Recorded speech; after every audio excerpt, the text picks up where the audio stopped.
बहुत ही खामोशी से भारत ने तैयार किया है एक बहुत खतरनाक मिसाइल का एडवांस वर्जन। न्यूक्लियर मिसाइल से भी ज्यादा खतरनाक है। अगर एक भी मिसाइल फायर हुई तो पाकिस्तान का बदल जाएगा पूरा इतिहास।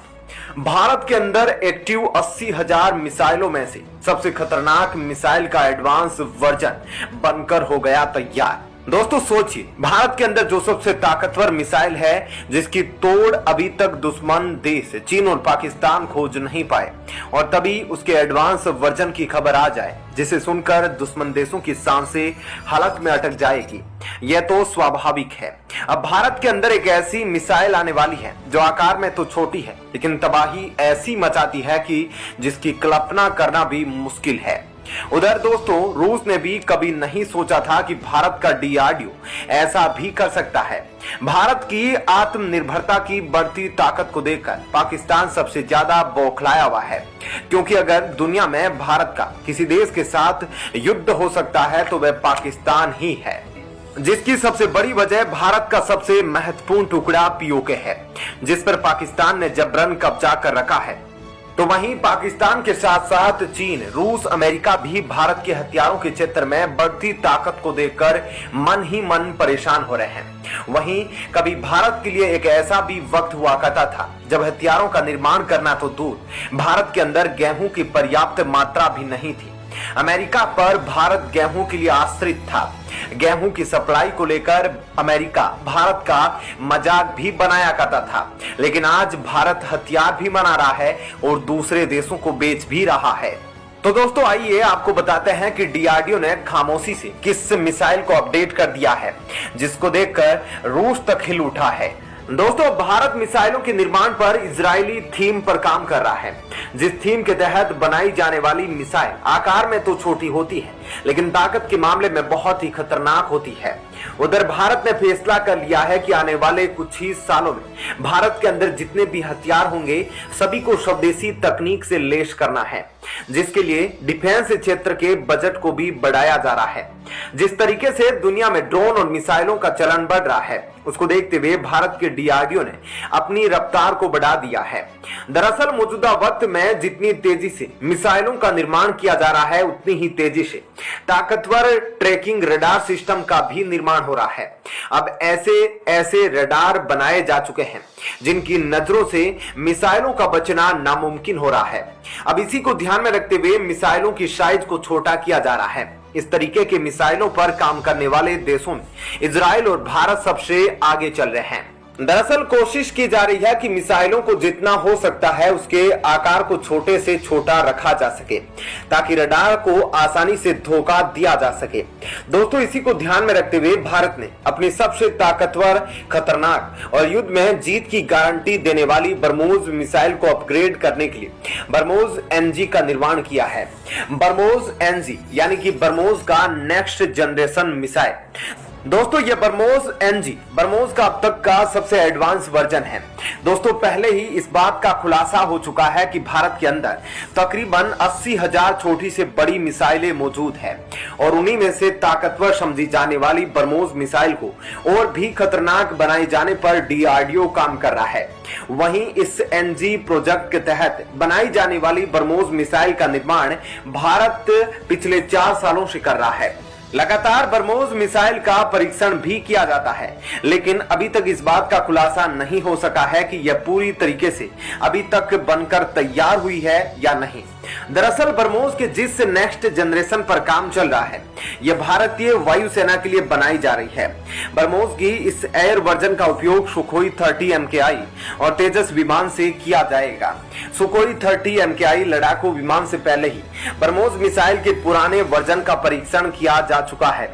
उधर बीते कल ही ब्रह्मोस एरोस्पेस के चीफ अतुल दिनकर ने यह खुलासा किया है कि ब्रह्मोस मिसाइल में उपयोग की जाने वाली 75% तकनीक और पुर्जे भारत में लगाए जा चुके हैं।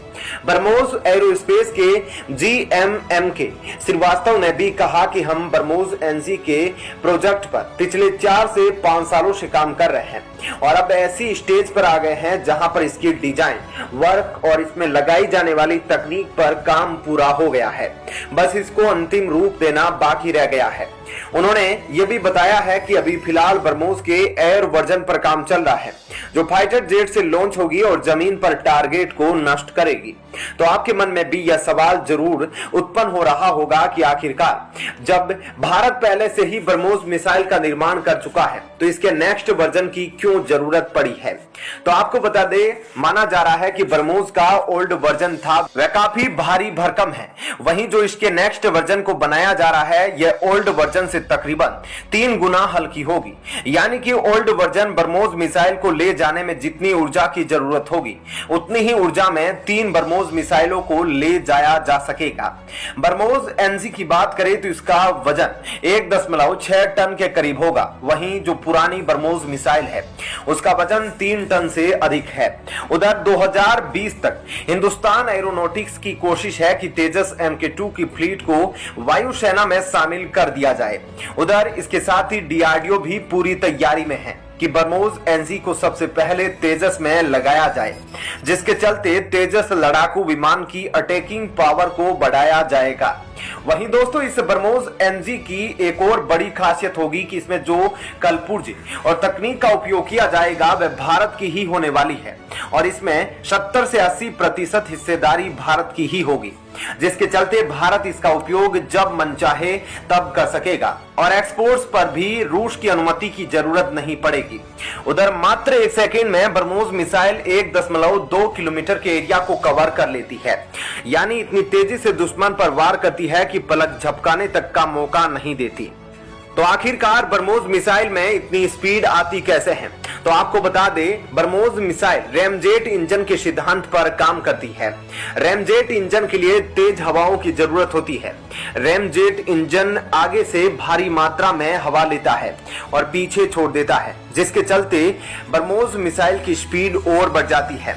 इसके अलावा ब्रह्मोस मिसाइल 4 मीटर से लेकर 50 किलोमीटर की ऊंचाई पर चलती है, जिससे दुश्मन के रडार इसे पकड़ने में धोखा खा जाते हैं, क्योंकि अमूमन क्रूज मिसाइलें 15 किलोमीटर तक ही उड़ान भरती है, लेकिन यह ब्रह्मोस 50 किलोमीटर तक उड़ने की काबिलियत रखती है।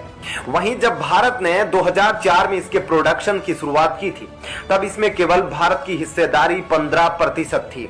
वहीं जब भारत ने इसके प्रोडक्शन पर शुरुआत की थी तो भारत MTCR का सदस्य नहीं था, यानी कि उस वक्त भारत 300 या 300 किलोमीटर से अधिक मार करने वाली मिसाइलों का निर्माण नहीं कर सकता था। यही वजह है कि भारत की जो पहली ब्रह्मोस मिसाइल थी उसकी मारक क्षमता केवल 290 किलोमीटर थी। वहीं आपको बता दें, चाइना आज भी MTCR का सदस्य नहीं है। उधर भारत जल्दी ही MTCR का सदस्य बना और उसके बाद से ही भारत ब्रह्मोस मिसाइल को स्वदेशी तकनीक से इनबिल्ट करने की शुरुआत कर दिया। अब मौजूदा वक्त में भारत के पास 650 किलोमीटर तक मार करने वाली ब्रह्मोस मिसाइल बिल्कुल रेडी है। वहीं अब डीआरडीओ और भारतीय नौसेना ने 27 मार्च से 29 मार्च तक के लिए एक नोटाम जारी किया है, जिसको लेकर कहा जा रहा है कि इसमें ब्रह्मोस मिसाइल का परीक्षण किया जाने वाला है। तो दोस्तों इस वीडियो में इतना ही, लेकिन आप डीआरडीओ के लिए कमेंट सेक्शन में एक जय हिंद जरूर लिखें और साथ ही वीडियो को लाइक और चैनल को सब्सक्राइब जरूर करें।